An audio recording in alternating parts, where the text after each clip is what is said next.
এখানে কালকে মানে লোকের থেকে টাকা নিয়েছে, আমাদের কাছে থেকেও টাকা নিয়েছে, আমার উপরে 3 লাখ টাকা ক্যাশ নিয়েছে আর গয়নাঘাটিও নিয়েছে পুরো। সেই টাকা নিয়ে কালকে দুপুরবেলা চম্পট দিয়েছে। কারা নিয়েছে? বিনয় রায়, আরতি রায়। টাকা নিয়েছে? হ্যাঁ, কতদিন ধরে টাকা নিয়েছে? টাকা নিয়েছে প্রায় 1 বছর ধরে এরকম টাকা নিচ্ছে। আরও সংস্থার থেকে বলছে লোন তুলে দেয়, লোন তুলে দিলে আমরা লোনগুলো শোধ করে দেবো। সেই বাবু তো টাকা নিয়েছে। তারপরে বলছে গয়না দিয়ে গোল্ড লোন কর, গোল্ড লোন করে তারপরে গয়নাগুলো দে, টাকা যেমন কিছু কিছু করে দেবো, ছেলে মেয়ে রাত খরচার জন্য, তাও তো 2টো টাকা পাবি। সেই বাবু দিয়েছি।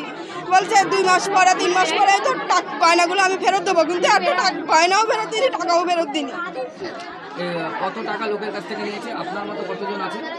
প্রায় 300-400 মহিলা। 300 মহিলা? হ্যাঁ, 300-400 মহিলা। টোটালে 5টা সংস্থা আছে। 5টা সংস্থার থেকে টাকা নিয়েছে। 5টা সংস্থার থেকে টাকা নিয়ে মোটামুটি একটা মহিলা 4-5টা সংস্থায় আছে। আমাদের পঞ্চায়েতের গ্রুপ লোনের থেকেও টাকা দিয়ে ওনাকে আছে। প্রথমে বুঝতে পারিনি যে এত লোকের কাছ থেকে উনি এত টাকা নিয়েছে।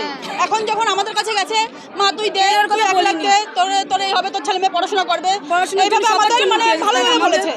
আমরাও সেইভাবে ওনাকে দিয়েছি বিশ্বাস করে। এবার এত লোককে যে উনি নিয়েছে টাকা, আমরা সেটা জানি না। এখন যখন চলে গেছে তখন আমরা জানি যে টাকা নিয়েছে। আমরা কিছুই জানি না। আমার সোনা দানা সব বন্ধক দিয়া আমি তাও এটা ওনাকে টাকা দিয়েছি। কত টাকা দিয়েছেন আপনি? 4.5 লাখ টাকা। আর এমনি সমিতিতে লোনের সোনার জিনিসও বন্ধ। মূলত কারা এই ফ্রডটা করলো? কি নাম তাদের? আরতি রায়, ওনার পরের নাম বিনয় রায়, বড় ছেলের নাম বিজয় রায়, ছোট ছেলে সুজয় রায়। ওনার পুতির বউ ম্যানেজার। ওনার পুতির বউর কাছে আসলে ওনার পুতির বউ মানে সব দায়িত্ব নেয়।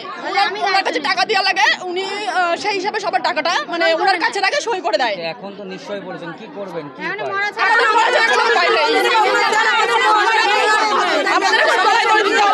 চারটে সমিতিতে লোন তুলে দিয়েছি, 50-50 করে 4টে সমিতিতে। তারপরে 2 লাখ টাকা সব নিয়ে গেছে আমাদের এখনো লোন দিতে পারবো না স্যার। আমাদের মেয়ে বললে আমরা লোন দিতে পারবো না, তাহলে আমরা মরে যাবো, তাও ভালো। আমরা লোন দিতে পারবো না স্যার, আমরা লোন দিয়ে আমাদের পয়সাই নেই, লোন দিয়ে সব নিয়ে গেছে। আমাদের কোনো সুদ নেই, আমাদের কোনো সুদ নিয়ে গেছে, বলতে দেবে, এখনো দেয়নি আমাদের। লোন শেষ হলে দেবে, লোন আমাদের এখন শেষ হয়নি স্যার, সব নিয়ে গেছে আমাদের। কি মনে হচ্ছে আপনারা কি প্রতারণার শিকার হলে? হ্যাঁ, প্রতারণার শিকার হয়েছি। ওদের শাস্তি চাই আমরা। এতগুলো মেয়ে ছিল আমাদের। মৌসুমী বিশ্বাস আমার। আপনাদের কতজন মহিলার কাছ থেকে টাকা? অনেক, 400 মহিলা আর 4 কোটি টাকা। আর মানে 200-300 মহিলা, সব মহিলা, সব 400 মহিলা। যত গয়নাগাটি ছিল সব দিয়েছে আমাদের, কিছু নেই। আমার 4,70,000 টাকা নিয়ে গেছে স্যার। আমার 4,70,000। মৌসুমী বিশ্বাস আমার 4,70,000 টাকা নিয়ে গেছে আমার নিজের জমানো টাকা 2 লাখ।